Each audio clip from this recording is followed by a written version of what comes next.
Hey there, and welcome back to Mister Larrie. I am your friendly neighborhood Mister Larrie. Today we're talking all about painting, which, as you guys know, is probably one of my favorite pastimes, one of my favorite ways to make art, and one of the things that I've spent a good deal of my life so far focusing on. Today I want to share with you all my top 5 painting tips while I create a brand new painting right before your eyes. Today's episode is sponsored by Joann. Joann is where I typically get all of my painting supplies. I get my acrylics there, my canvases, painter's boards, gold leafing, my sewing supplies. They kind of have everything. Should I just move into a Joann? And in the same spirit of exploration with which we approach most of our craft and art projects here, we will be exploring some new materials available at Joann. These materials are made by Artsmith, and Artsmith is a brand that you can find in your local Joann stores. They make paints, they make canvases, they make a slew of art supplies that are ready for you to use. When it comes to making art that you can love and others can appreciate, there are a lot of different reasons for using different materials and different brands. I typically like working with a quick drying acrylic paint on canvas because it keeps my artwork lightweight, it keeps it affordable for me to make, and the combination of canvas and acrylic allows me to use some of the specific painting techniques that I've adopted over the last several years.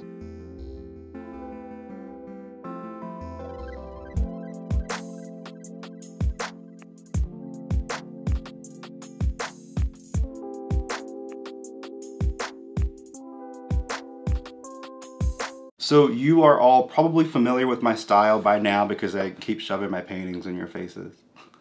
I tend to fall somewhere between like abstract and ambient and surreal with like a bird on it.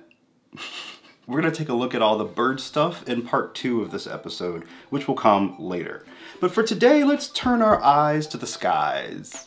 I'm gonna show you how I go from a blank canvas to a dazzling space fantasy with some of my favorite painting tips along the way. So let's get started. Tip number 1. It's a good idea to make sure that the products you're preparing to use are up to par and will do what you need them to do. I wouldn't call myself brand loyal per se when it comes to my painting supplies, but there are a few things that I've come to rely on. I usually just aim for what works for me. And in terms of paint, that typically means something that isn't too viscous or too liquidy, and something that allows me to apply it in layers and mix it with water. And most acrylic paints, I find, no matter if they're really expensive or really affordable, they all sort of do the same thing. And if you are familiar at all with color theory or you've tried painting before, you probably know that these 3 colors are truly all you need to make an entire rainbow of colors. I never mix my paint in a manner that is scientific or really memorable. I just have over the years, I feel, gotten pretty good at achieving the exact shade I want pretty quickly, and being able to adjust it accordingly if I need to. And I think that's just because I really love color, and color's been an emphasis of mine in my painting and in my making of all sorts. So I just sort of gravitate toward it in a way that I think makes me a little bit of a nerd about it. And I'm okay with that. Are y'all okay with that? Because I'm sorry, but we are here.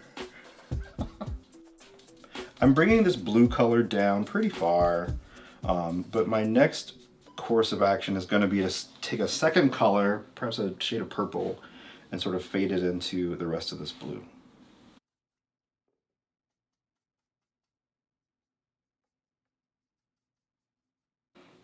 So I'm starting to work this lavender, this purple color in toward from the bottom, and I've decided that this will be my first layer of clouds. Because I like when they sort of grade from a dark, sort of murky underneath to a really vibrant, bright, heavenly sort of array at the top. So I am swirling my brush a little bit to sort of give it that roundness. And then it's gonna blend into that blue a little bit, but I'm really just trying to dry brush it in and give myself some establishing shapes to start forming my cloud range.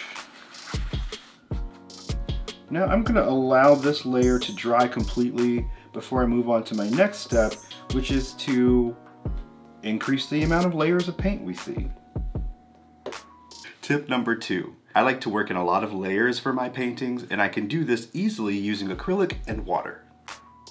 Now that my first layer is dried, I'm gonna do a little bit of layering with some other colors on top, just to sort of start bringing all of these colors together in my weird, colorful, Larry kind of way.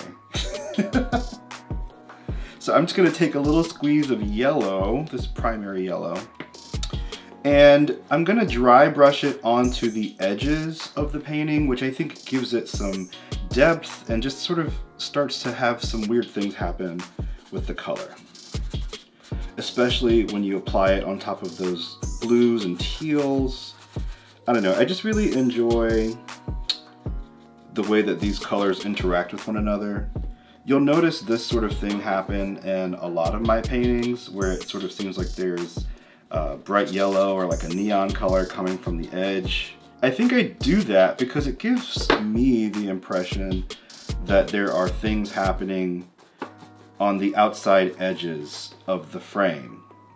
And in my latest work, I've been sort of channeling the idea of heaven and you know, this beautiful place that we can access if only we, I don't know, seek out our higher selves or something. I think it's just about exploring the idea of what is beyond what we know. And so maybe that is an interstellar golden rainbow bridge filled with bird messengers that are here to bring you good news. Or, I don't know. That's what they always end up being in my paintings anyway. So now I've got some interesting, I think, layered color on this painting. I'm gonna let that dry just until I don't see that gloss anymore. And then I'm gonna show you another trick, all using water. Tip number 3, water can be your frenemy when painting, but you can learn how to harness its power. You can use water to help you get interesting effects between your layers of paint. One of my favorites is creating this atmospheric texture using water droplets. I'm just gonna spritz some water on top of my canvas on my freshly dried yellow layer, and then I'm just gonna let it sit there for a moment. It's gonna soak into that yellow layer and re-liquefy the paint. And then once I've waited long enough, which is maybe a minute or two, I will swipe it back up and then we'll reveal the layer beneath.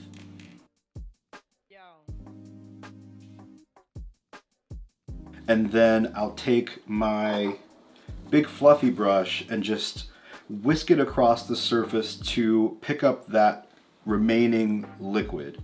If I do it fast enough, it should reveal some really cool spots. I think about now.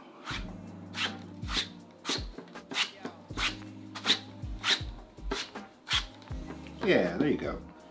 So it's subtle and we just have a few spots here and there, but this is kind of the effect that we want. It looks atmospheric, it looks kind of natural, maybe like stars in the sky. But we will continue to layer this painting even more, and we'll do even more that will help this to look like that sky that we're trying to go for. Tip number 4. There is in fact a neatish way to add speckles and sparkles and spots to your painting. So I'm making this little slurry of paint. There's a little bit of yellow in there, which I don't mind, because that will warm up the white.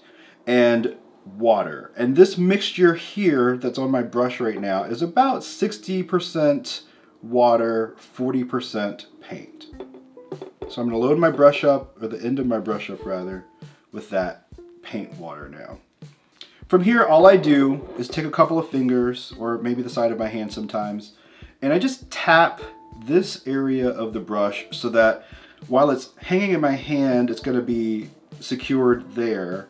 But but it should be just enough pressure to get some little flecks of paint coming off the brush and making its way onto the canvas. And I'm just gonna add a few little more taps of that. Now I wanna make sure that this dries completely before I do anything on top of it. Otherwise, I'll end up with a big, muddy mess of white paint everywhere. Tip number 5. It's kind of hard to go wrong with clouds. You can always look right out the window and see what's happening, or you can pull up a reference photo or make them up. From here, I will begin finding the clouds in this painting and defining them a bit more.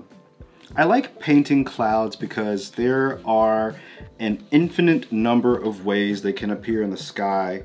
It's good to look at some reference photos of clouds so that you understand how they are formed and how the color happens on them. But in general, once you get a good grasp of that, you can sort of just imagine them as you go, which is what I like to do a lot of the time. So I like to form my clouds by starting with a darker layer and then blending in lighter edges to form, you know, the different clouds as they layer on top of one another. Using this round brush helps me make the round edges of the clouds. And then the other thing that I've been thinking about at this point is where my light is coming from. Now we can make up the clouds and how they're formed all we want, but they're not going to look quite right if we haven't determined where the source of light is. I typically place it from one side or the other, sometimes from a side and also from behind. Typically one side of your cloud is going to have some highlights on it, while the other is in shadow. These are going to be really pale clouds, almost not even there, but they will sort of indicate more depth in the image and make it deeper.